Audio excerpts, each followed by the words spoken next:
Oke teman-teman, kita langsung saja ke soal yang pertama. Nomor 1. RPP dirancang untuk mendorong semangat belajar, motivasi, minat, kreativitas, inisiatif, inspirasi, inovasi, dan kemandirian. Prinsip penyusunan RPP yang sesuai dengan hal tersebut adalah titik-titik.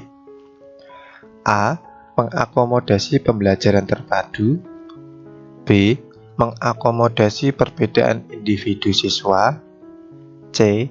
Mendorong partisipasi aktif siswa. Atau D. Berpusat pada siswa. Ya, jawaban yang tepat adalah yang D. Berpusat pada siswa. Kita lihat pembahasannya. Prinsip penyusunan RPP menurut Permendikbud nomor 22 tahun 2016 tentang standar proses Dikdasmen adalah salah satunya berpusat pada siswa. Hal ini dilakukan untuk mendorong semangat belajar, motivasi, minat, kreativitas, inisiatif, inspirasi, serta inovasi dan kemandirian. Jadi jawaban yang tepat untuk nomor 1 adalah yang D. Oke, kita lanjut soal nomor 2. Pernyataan terkait komponen tujuan pembelajaran pada RPP berikut ini yang tidak tepat adalah titik-titik. A. Dirumuskan berdasarkan KD. B. Menggunakan kata kerja operasional. C. Mencakup sikap, pengetahuan, dan keterampilan. Atau D. Setara indikator pencapaian kompetensi.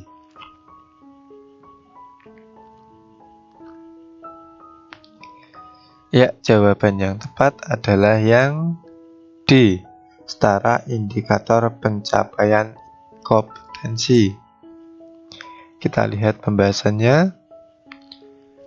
Tujuan pembelajaran dirumuskan berdasarkan KD atau kompetensi dasar.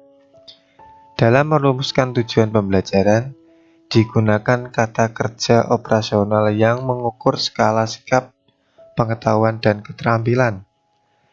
Tujuan pembelajaran mengarahkan kita dalam mendesain kegiatan pembelajaran dalam rangka memfasilitasi siswa mencapai kompetensi. Oleh karena itu, secara tidak langsung, tujuan pembelajaran juga berhubungan dengan indikator pencapaian kompetensi atau IPK. Jadi, jawaban yang paling tepat untuk nomor 2 adalah yang D.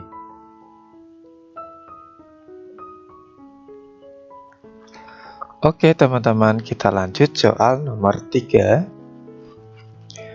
Materi pembelajaran yang dikembangkan dalam RPP untuk membantu siswa agar optimal penguasaan KD-nya adalah materi titik-titik. A. Pengayaan. B. Remedi. C. Reguler. Atau D. Prasyarat. Ya, jawaban yang tepat adalah yang A. Pengayaan. Kita lihat pembahasannya. Setelah siswa memenuhi kriteria ketuntasan minimal atau KKM dalam mata pelajaran tertentu, berikutnya siswa akan diberikan suatu materi yang berguna untuk mengembangkan kemampuan penguasaan KD secara optimal. Materi yang dimaksud adalah materi pengayaan. Jadi jawaban yang tepat untuk nomor 3 adalah yang A. Oke, kita lanjut soal nomor 4. Dalam proses belajar mengajar, Bu Cindy menyampaikan kepada siswa bahwa dalam pembelajaran tersebut, Bu Dini akan menggunakan pembelajaran berbasis masalah. Selain itu, Budini juga menyampaikan lingkup dan teknik penilaian yang akan digunakan. Rancangan kegiatan pembelajaran di RPP-nya berada pada tahap A. Pendahuluan, B. Inti, C. Penutup, atau D. Pengayaan.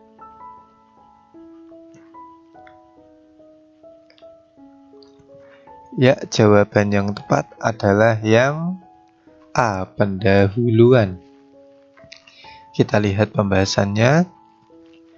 Langkah pembelajaran pada tahap pendahuluan di RPP meliputi kegiatan pembukaan, memberikan orientasi, persepsi, kemudian menyampaikan tujuan pembelajaran dan motivasi, menginformasikan cakupan materi dan kegiatan atau cara belajar yang akan dilakukan, serta menyampaikan lingkup dan teknik penilaian yang akan digunakan.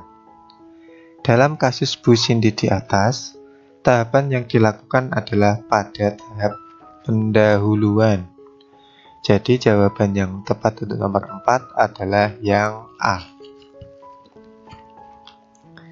Oke, kita lanjut soal nomor 5. Tolak ukur dari kompetensi dasar yang dipelajari siswa, sehingga muatan kemampuan yang ada di dalamnya harus sejalan dengan kemampuan pada kompetensi dasar. Komponen yang dimaksud adalah titik-titik.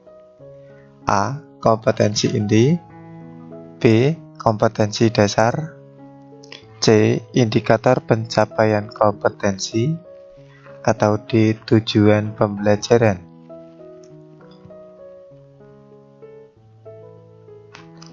Ya, jawaban yang tepat adalah yang C. Indikator pencapaian kompetensi. Kita lihat pembahasannya. Indikator pencapaian kompetensi atau IPK merupakan tolak ukur dari kompetensi dasar yang dipelajari siswa, sehingga muatan kemampuan yang ada di dalamnya harus sejalan dengan muatan kemampuan pada kompetensi dasar. Dalam melakukan penilaian hasil pembelajaran, acuannya adalah IPK, karena yang akan diukur adalah ketercapaian IPK atau indikator pencapaian kompetensi. Jadi jawaban yang tepat untuk nomor 5 adalah yang C. Oke, kita lanjut soal nomor 6. Proses mengumpulkan informasi atau bukti melalui kegiatan pengukuran, menafsirkan, mendeskripsikan, dan menginterpretasikan bukti-bukti hasil pengukuran disebut A. Pengukuran, B. Penilaian, C. Evaluasi, atau D. Observasi.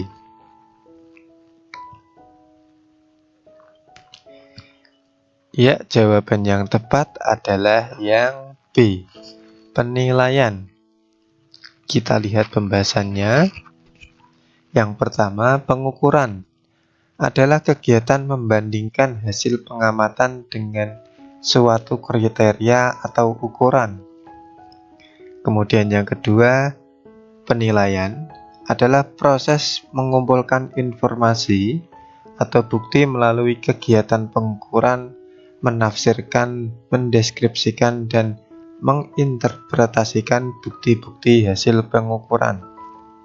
Kemudian yang terakhir, evaluasi adalah proses mengambil keputusan berdasarkan hasil-hasil penilaian. Jadi jawaban yang tepat untuk nomor 6 adalah yang B.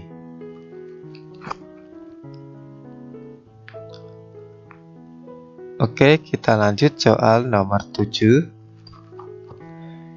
Tujuan utama guru melakukan kegiatan refleksi dalam pembelajaran adalah untuk titik-titik.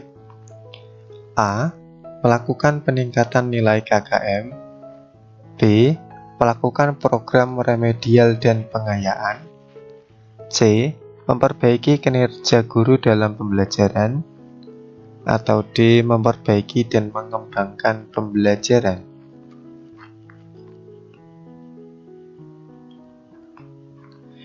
Ya, jawaban yang tepat adalah yang D. Memperbaiki dan mengembangkan pembelajaran. Kita lihat pembahasannya. Kegiatan refleksi penting dilakukan oleh guru agar dapat diperoleh informasi positif tentang cara guru meningkatkan kualitas pembelajarannya, sekaligus sebagai bahan observasi untuk mengetahui sejauh mana tujuan pembelajaran tercapai. Jadi jawaban yang tepat untuk nomor 7 adalah yang D. Oke teman-teman, kita lanjut soal nomor 8.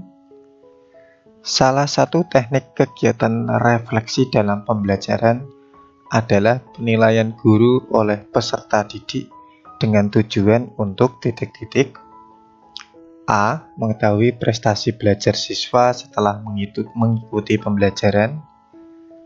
B. Mendiagnosis kesulitan belajar siswa selama proses pembelajaran. C. Mengetahui sejauh mana siswa memahami konsep yang telah dipelajari. Atau D. Mengetahui kesesuaian strategi pembelajaran yang dilaksanakan terhadap kemauan belajar siswa. Ya, jawaban yang tepat adalah yang D. Kita lihat pembahasannya. Tujuan kegiatan refleksi dalam pembelajaran adalah penilaian guru dari umpan balik peserta didik untuk mengetahui strategi pembelajaran yang dilaksanakan terhadap kemauan belajar siswa. Jadi jawaban yang tepat untuk nomor 8 adalah yang D. Oke, kita lanjut soal nomor 9. Ada beberapa prinsip umum pembelajaran yang harus kita terapkan dalam menyusun RPP atau Rencana Pelaksanaan Pembelajaran. Pernyataan berikut ini yang tidak termasuk sebagai prinsip umum pembelajaran adalah titik-titik. A. Peningkatan dan keseimbangan antara keterampilan fisikal atau hard skill dan keterampilan. B. Dari pembelajaran berbasis konten menuju pembelajaran berbasis kompetensi. C. Pembelajaran untuk meningkatkan kompetensi berlangsung di sekolah. Atau D. Dari pendekatan tekstual menuju proses sebagai penguatan penggunaan pendekatan ilmiah. Ya, jawaban yang tepat adalah yang C. Dari pembelajaran untuk meningkatkan kompetensi berlangsung di sekolah. Kita lihat pembahasannya. Prinsip umum menyusun RPP antara lain peningkatan dan keseimbangan antara keterampilan fisikal atau hard skill dan keterampilan. Kemudian dari pembelajaran berbasis konten menuju pembelajaran berbasis kompetensi. Kemudian selanjutnya dari pendekatan tekstual menuju proses sebagai penguatan penggunaan pendekatan ilmiah. Jadi jawaban yang tepat untuk nomor 9 adalah yang C.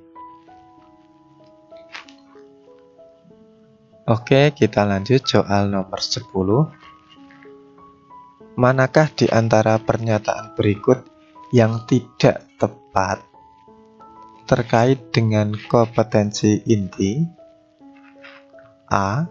Kompetensi inti berfungsi sebagai unsur pengorganisasi kompetensi dasar. B. Semua kompetensi inti harus dicapai melalui pembelajaran langsung. C. Kompetensi inti merupakan tingkat kemampuan untuk mencapai standar kompetensi kelulusan. Atau D. Kompetensi inti dapat dicapai melalui proses pembelajaran intrakurikuler, kokurikuler, dan atau ekstrakurikuler. Ya, jawaban yang tepat adalah yang B. Semua kompetensi inti harus dicapai melalui pembelajaran langsung. Kita lihat pembahasannya. Kompetensi inti berfungsi sebagai unsur pengorganisasi kompetensi dasar. Kemudian kompetensi inti merupakan tingkat kemampuan untuk mencapai standar kompetensi lulusan atau yang biasa disebut dengan SKL. Kompetensi inti dapat dicapai melalui proses pembelajaran intrakurikuler, kokurikuler, atau ekstrakurikuler. Jadi jawaban yang tepat untuk nomor 10 adalah yang B.